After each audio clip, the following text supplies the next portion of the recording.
नमस्कार दोस्तों, दयामन जी के क्लासेज में आपका हार्दिक स्वागत है, अभिनंदन है। दोस्तों, आज के इस सेशन में हम पढ़ने जा रहे हैं कक्षा 6 से 12 तक एनसीईआरटी सॉल्यूशन। तो दोस्तों, आज का हमारा टॉपिक है भारतीय राज्य व्यवस्था के अंतर्गत भारतीय संविधान की विशेषताएं। दोस्तों, चैनल को लाइक, शेयर और सब्सक्राइब ज़रूर कर दीजिए और इस वीडियो की जो PDF है वो आपको टेलीग्राम चैनल से मिल जाएगी और टेलीग्राम चैनल का जो लिंक है वो आपको डिस्क्रिप्शन में मिल जाएगा, वहाँ जा कर के आप ज्वाइन कर सकते हैं। तो शुरू करते हैं दोस्तों। पहला हमारा, संविधान में हमारे राष्ट्र का उल्लेख India that is Bharat, India अर्थात भारत के नाम से किया गया है। हमारा जो संविधान है, भारत का संविधान है, भारत के संविधान में हमारे राष्ट्र का क्या नाम है? भारत के संविधान में हमारे राष्ट्र का क्या नाम है? तो दोस्तों, भारत के संविधान में हमारे राष्ट्र का नाम है India that is Bharat. India अर्थात भारत, दो नाम हमारे देश के हैं, इंडिया और भारत। ये संविधान में उल्लेखित है, इनका संविधान में उल्लेख किया गया है। भारतीय संविधान में संसदात्मक शासन प्रणाली की व्यवस्था की गई है। भारतीय संविधान में संसदात्मक शासन प्रणाली की व्यवस्था की गई है। दो प्रकार की शासन प्रणाली होती है, अध्यक्षात्मक शासन प्रणाली और संसदात्मक शासन प्रणाली। क्योंकि भारत का जो संविधान है वो इंग्लैंड के संविधान से प्रेरित है, इसलिए यहाँ पर संसदात्मक शासन प्रणाली की व्यवस्था की गई है और इंग्लैंड में भी संसदात्मक शासन प्रणाली है, जबकि अमेरिका में अध्यक्षात्मक शासन प्रणाली है। संसदात्मक शासन व्यवस्था में विधायिका कार्यपालिका पर नियंत्रण होता है। संसदात्मक शासन व्यवस्था में क्या होता है, जो विधायिका है, जो व्यवस्थापिका होती है, उसका कार्यपालिका पर नियंत्रण होता है। अध्यक्षात्मक शासन प्रणाली का आधारभूत तत्व होता है एकल कार्यपालिका। अध्यक्षात्मक शासन प्रणाली का आधारभूत तत्व क्या होता है? एकल कार्यपालिका। कार्यपालिका एकल होती है, जबकि संसदात्मक शासन में दो प्रकार की कार्यपालिका होती है, एक वास्तविक कार्यपालिका और एक नाममात्र की कार्यपालिका। जबकि अध्यक्षात्मक शासन में एक ही कार्यपालिका होती है, एकल कार्यपालिका होती है।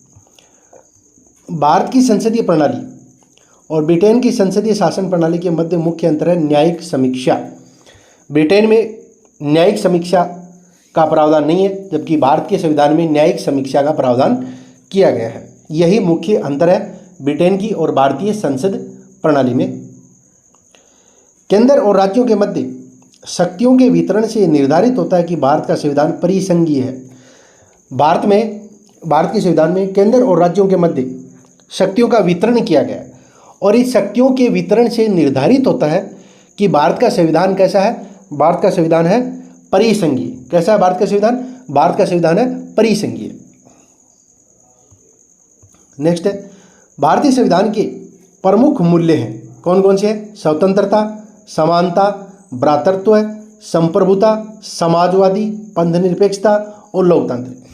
ये भारतीय संविधान के प्रमुख मूल्य हैं।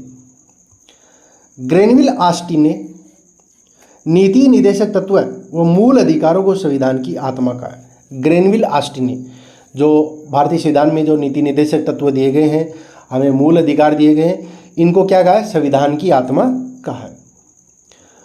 भारत के मूल संविधान में 395 अनुच्छेद और 8 अनुसूचियां थी।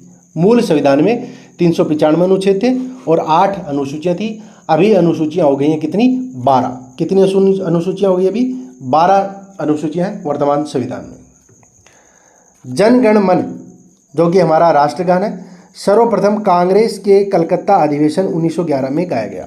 जन गण मन यानी कि भारत का जो राष्ट्रगान है, हमारा जो राष्ट्रगान है, उसको सर्वप्रथम कब गाया गया था?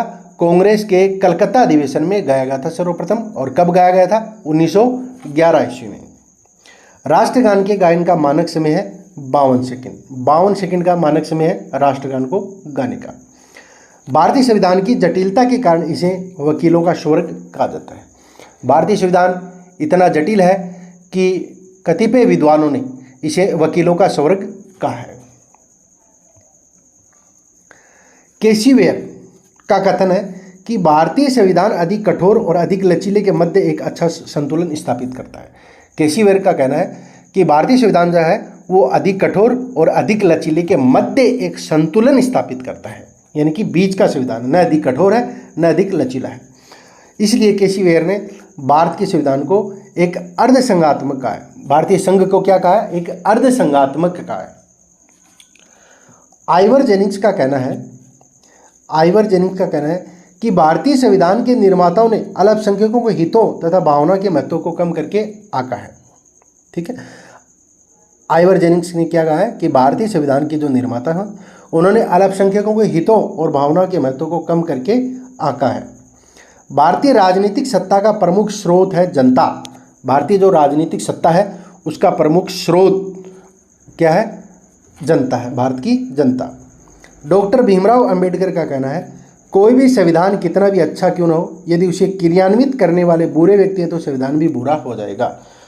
ये डॉक्टर भीमराव अंबेडकर का कथन है कि कोई भी संविधान है वो चाहे कितना भी अच्छा क्यों न बना दिया जाए, लेकिन यदि उसको लागू करने वाले लोग, उसको क्रियान्वित करने वाले लोग अगर बुरे व्यक्ति हैं तो संविधान भी बुरा हो जाएगा। डॉक्टर भीमराव अंबेडकर ने कहा है कि संविधान को संघात्मकता के तंग ढांचे में नहीं ढाला गया है। संघात्मकता के तंग ढांचे में नहीं डाला गया है।